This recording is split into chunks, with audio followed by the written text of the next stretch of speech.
Let's begin. Anyone who would like to ask a question? Thank you. For any of the panelists who care to answer, so considering the earth and its abundance and resources that we have, how much material, and according to each tradition, is afforded or allotted to each person, and how do they come to know that?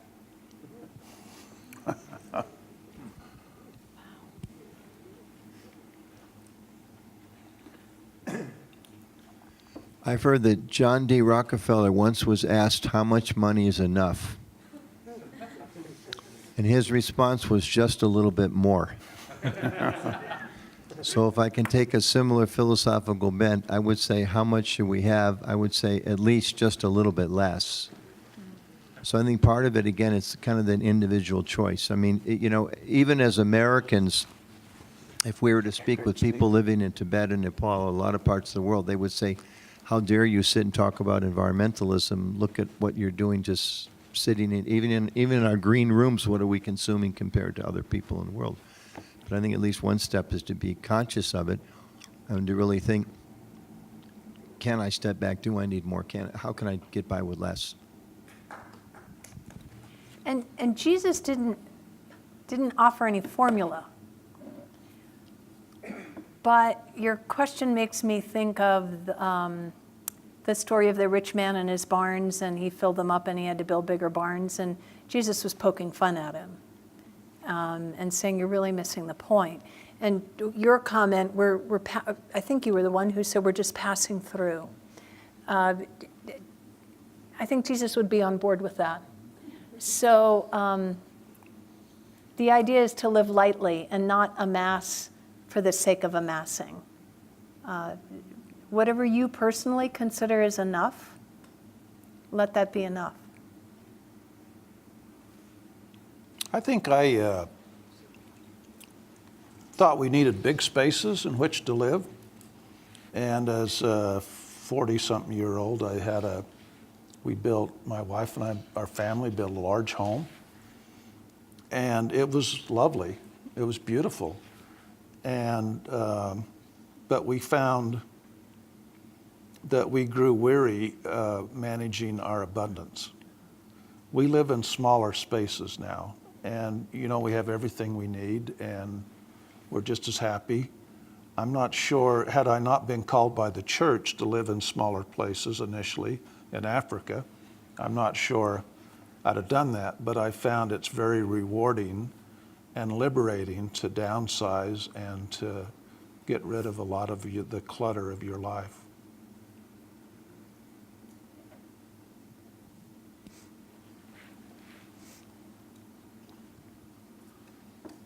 So, according to Buddha's teaching, the followers of Buddha, monks and nuns, have really exactly guidelines of the space and food and clothes. The space is just like one person enough to sleep. That's all you can have. Food, day by day, you can bake for one meal a day. And clothes, whatever is people really throw away or give away, you can change the color, maroon or yellow, and you can wear that. But you can't save any wealth, any food, anything. That's the basic rule. But then those who are not ordained, those who are not really monks and nuns, but still believe in Buddhist teachings, always saying, be satisfied. The satisfaction is the ultimate wealth. When you satisfied, you feel content and everything just there. But if you are unable to recognize that, then continues just like never enough. For example, my simple life, and compared to now I live in America, I'm not millionaire or rich or anything, but compared to then, I'm really comfortable.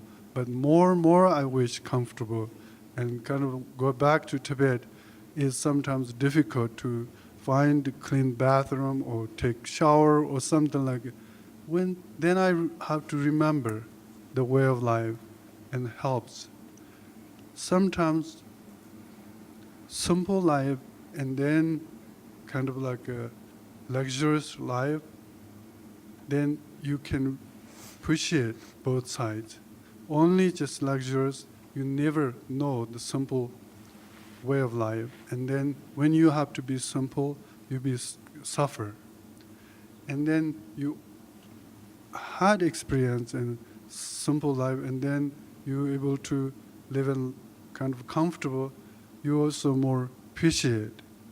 And then like that, that's just the basic guidelines, and good practitioners trying to be simple and recognize.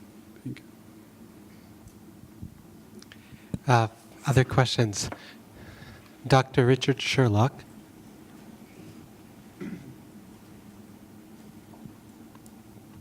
When I taught medical ethics in the medical school, they would introduce me as Dr. Sherlock, and the first question, well, what's your specialty? Well, I'm not that kind of a doctor.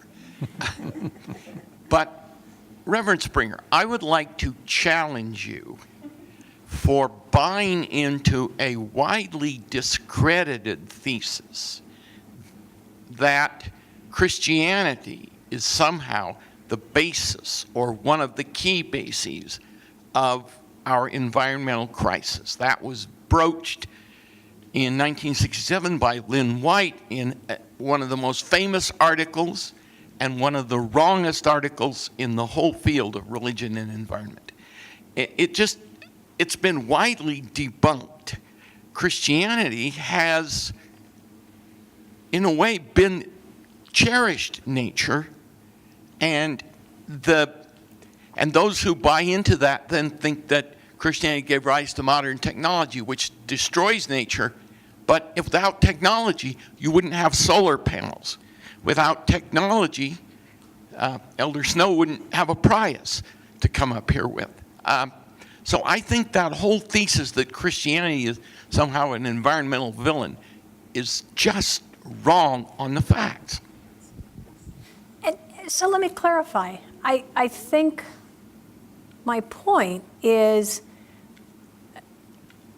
that Christianity's intrinsic arrogance, as evidenced by the doctrine of discovery and whatever the papal bull was that happened right before that, I think it was 1455, sticks Romanus something or other, I don't remember the name, that authorized, encouraged, charged the Christian European explorers with raping, pillaging, enslaving, destroying, seizing in the name of Jesus Christ in the New World. I think that created an intrinsic arrogance in institutional Christianity that has not served the environment. That's completely wrong, but we can talk about that. Well, and I'm quoting from Brian McLaren, The Great Spiritual Migration. In chapter 2 of his book, McLaren really brings to the surface some pretty awful stuff and quotes directly from source documents. So there you are. You know, I think there may be room for both perspectives. I don't feel like I've bought into a pervasive cultural misconception. I will tell you that in seminary, we weren't taught what jerks Christians had been. We just sort of skipped over that. It wasn't until I got into the parish and began doing some reading that I learned these things. So I think it's really important for any institution that has power to name its sins and offenses and repent.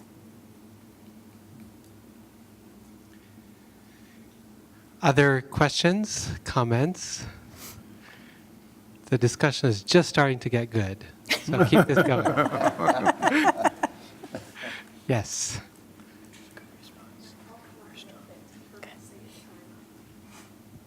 I just am a professor here in applied sciences, and I just wanted to make the comment that I feel like all of the perspectives that have been given here today have been critically important. And it's been my experience as a scientist and someone who teaches individuals who are non-science majors, for the most part in general education, that our students are hungry for religious perspectives on science issues. They are very fatigued with the political jargon, and many of them are so, I find it almost disheartening that they are so jaded at such a young age in terms of what we could have happened for activism and positive. I don't mean that as a liberal or as a conservative, just positive activism. I think they are so weary by the negativity and the conflict that comes, and I appreciated the perspectives that were here today. So many of them that feel hopeful and feel as if there is room to breathe and to think and to be seen as a thinker in this kind of a movement, and not just, sorry for the Christian reference, a sheep following, right? They don't want to be seen in that format. So I would just encourage you here, as someone who sees it kind of from the outside looking in, keep sending that message out, especially to this millennial crew and to Generation Z, if we want to go to the next level. But I think they are hungry for this message, and they are hungry for leadership.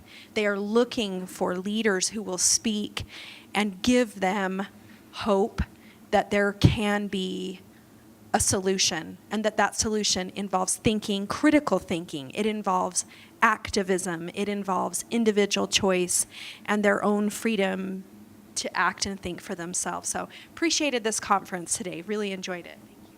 Thank you. Anyone on the panel like to respond to that, or we? Okay. Other questions, Thank comments? you. Yeah, thank you. Thanks.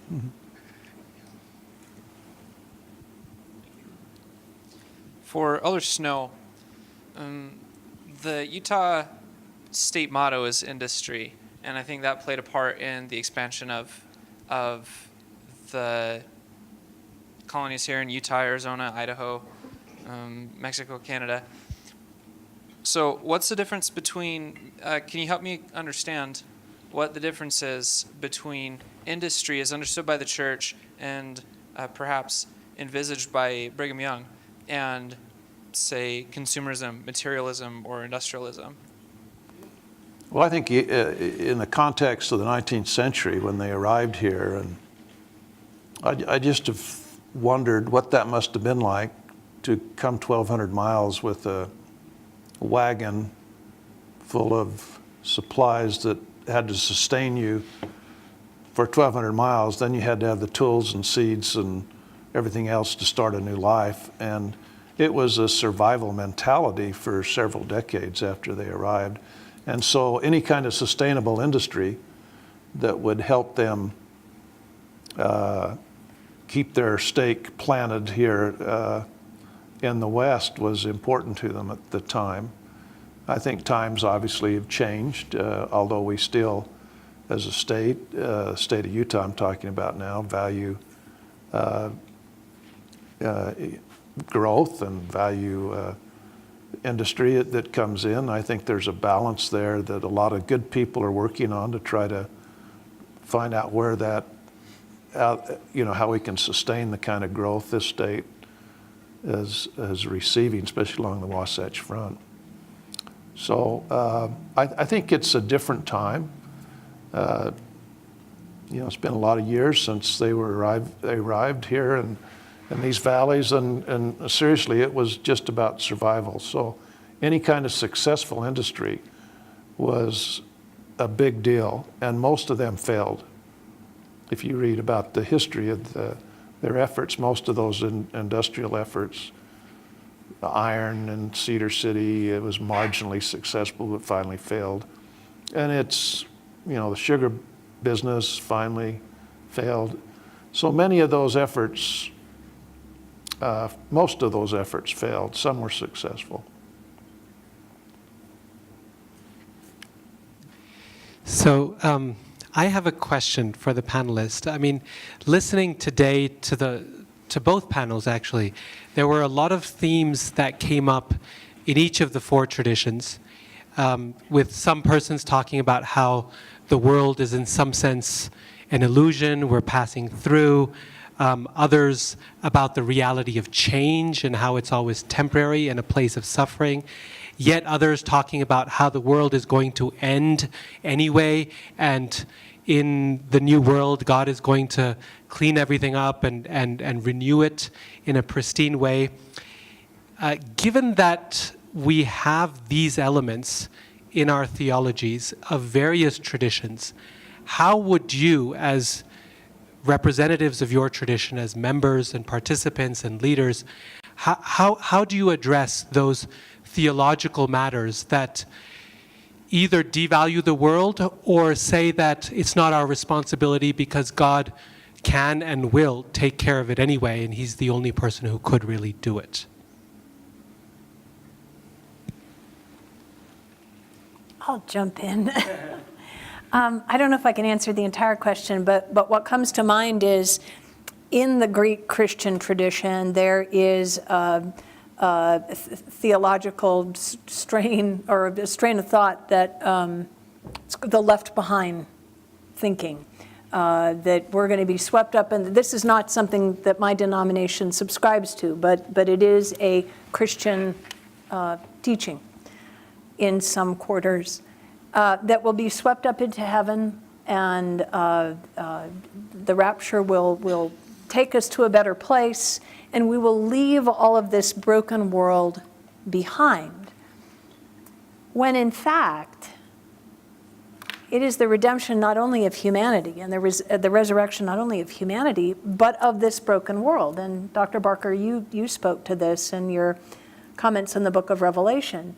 And Elder Snow, I thought I correct me if I'm wrong, I thought I heard you say something similar, that creation, God will redeem creation and make it into paradise.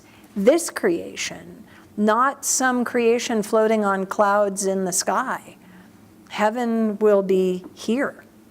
And so I suppose what I would want to say is don't get hoodwinked by the idea of the rapture and the left behind, and we're going to a better place. How often do you hear people say, or at least in my tradition, we hear people say, oh, well, she's in a better place now, right? She's gone to heaven, she's in a better place, as if heaven was up above those clouds.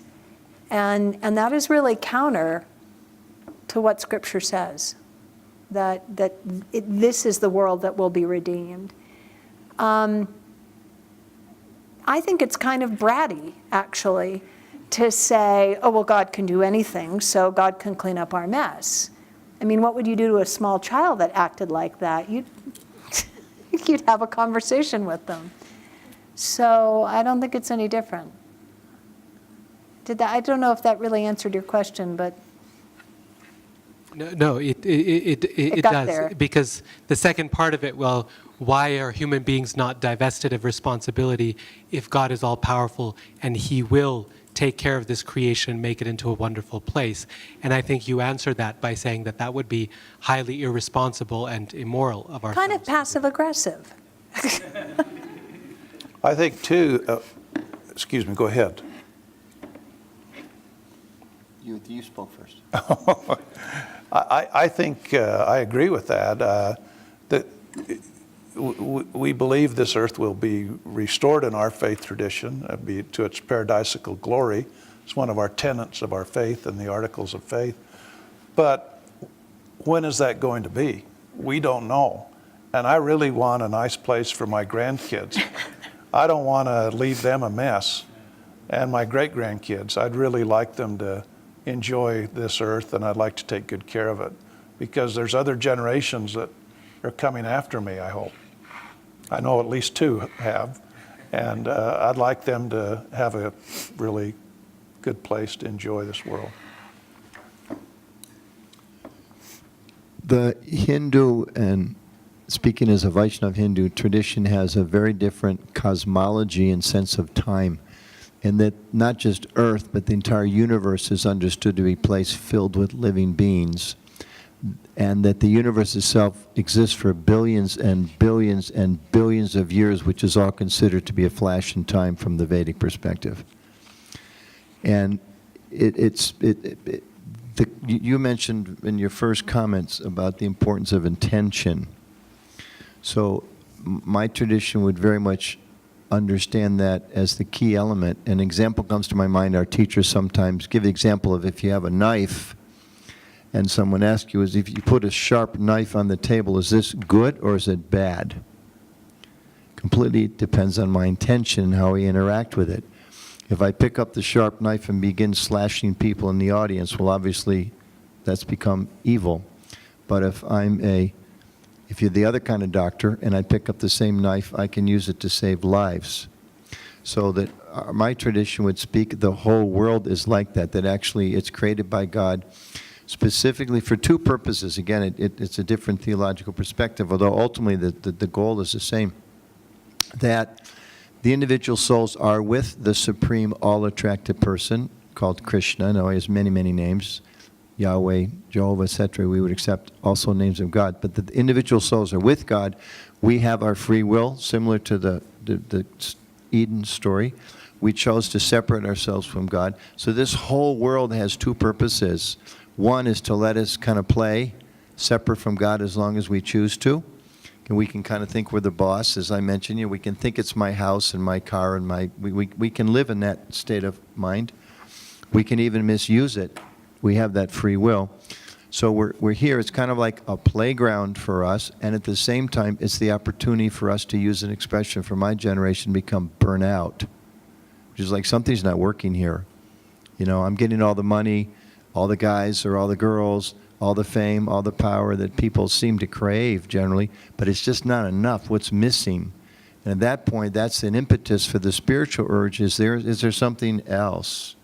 So that desire for something else is, well, who am I? Where have I come from? Is there a God? Where is God? So in the eyes of we use this term, a pure devotee, one who's purely fixed in their love of God, there is no difference between the material worlds and the spiritual world, because it's all connected with God. So this table is God's energy, and the chance to speak is everything's coming from God, is connected with God. But to the extent we don't see that, then we're in the material world. And that place is temporary, described as full of suffering and so many difficulties. When we change our intention, when we change our consciousness, then that's how it can really become holistic.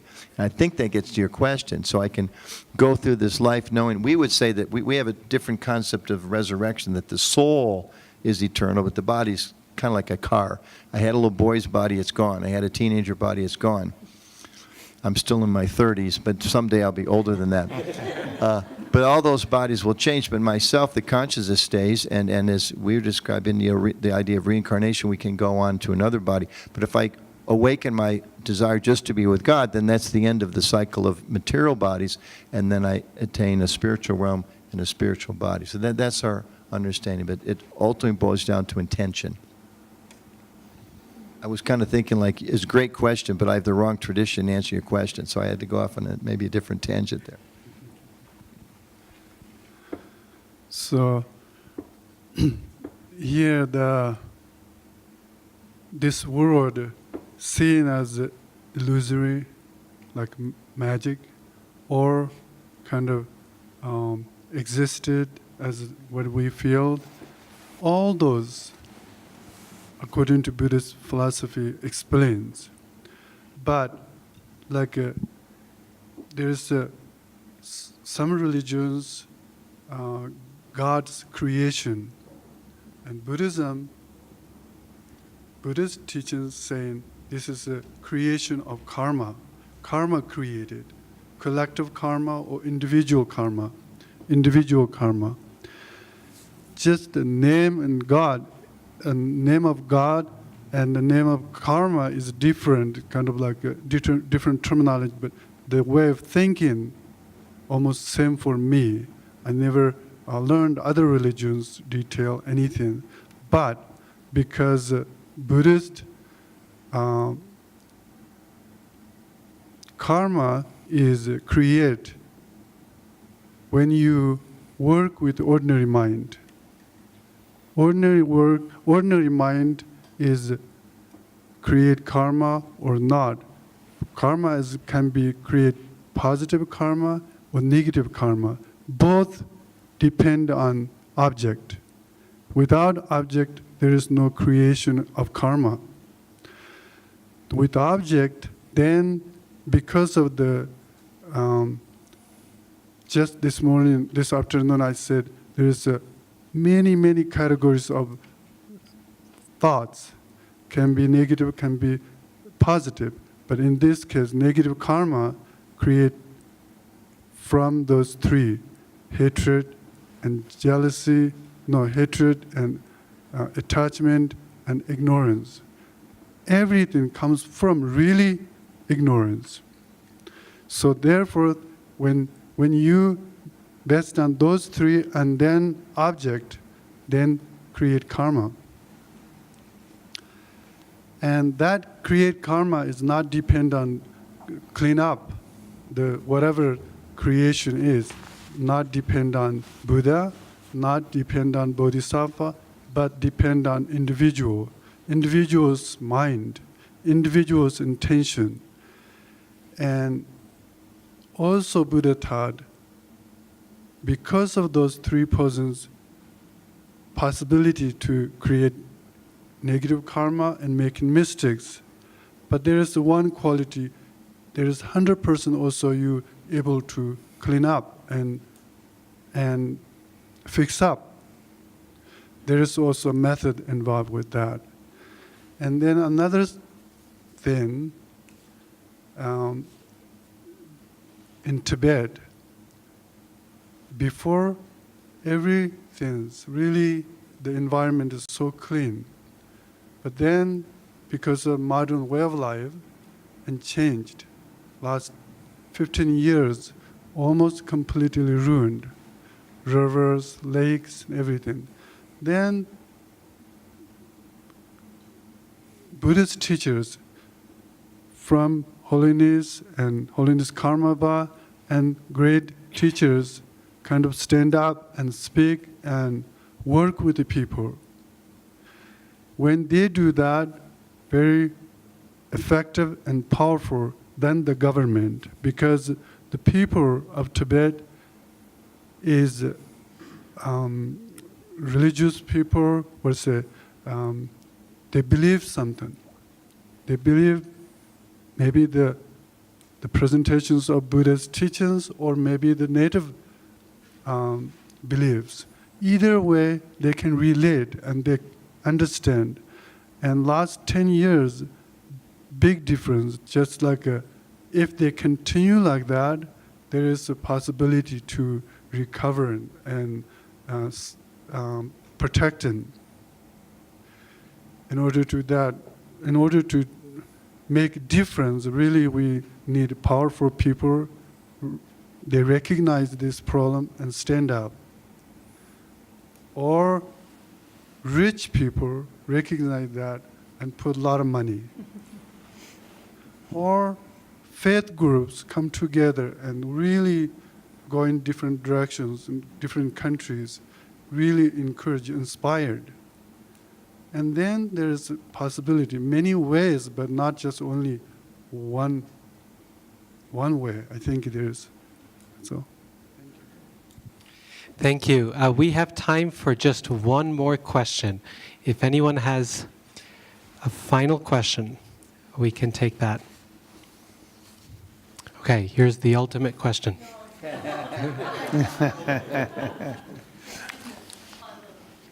Thought. You know, I'm a mother and a grandmother, and you notice with little children, you don't have to teach them how to be bad. They can kick and bite and slap.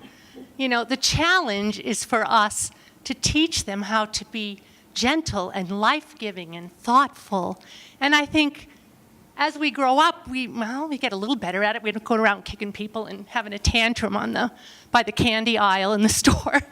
But I think one of the unifying thoughts is that we all need to have moments of self-examination and communal examination of conscience and come together and choose the life-giving thing. I'm a Catholic Christian. Jesus is the way, the truth, and the life. Be life-giving.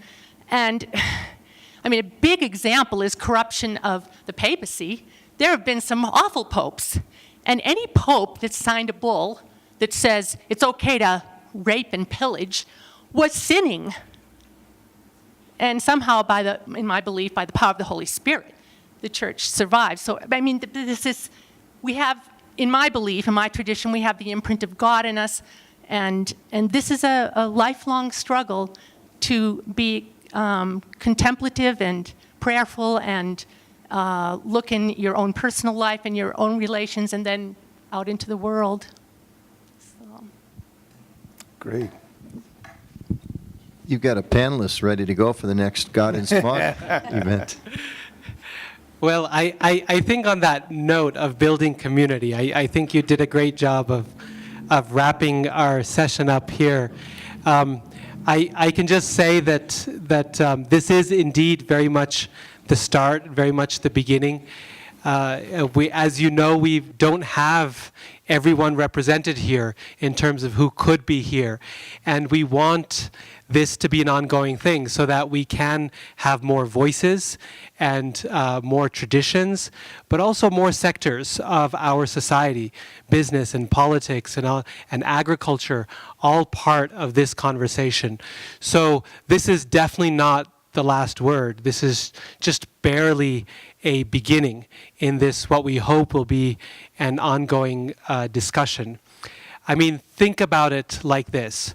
We live in perhaps the most religious state in the nation. We live in perhaps the most beautiful state in the nation in terms of natural environment. We also face our challenges in terms of the natural world. How can we not put those two things together? That's the motivation that prompted God and Smog, is to say, these are two obvious and completely unavoidable things right in front of our faces. And we need to put them in the same sentence, in the same title of an event, and put it together and say, let's talk about this together. God and Smog, religion and the environment. And I am so grateful that all of you could be part of that today. Many others who aren't here till the very end, but all of you here have made it through at the very, very last minute. I'm very grateful to this audience. Most of all, I'm grateful to our panelists who have come from far and wide and had taken great personal time and energy and effort to be here and put together some very fine presentations. I've heard from dozens of people now that this has been some of the finest presentations they've heard on this topic. So we're really grateful to all of you. For our panelists, for the audience members and the organizing committee, please one final round of applause.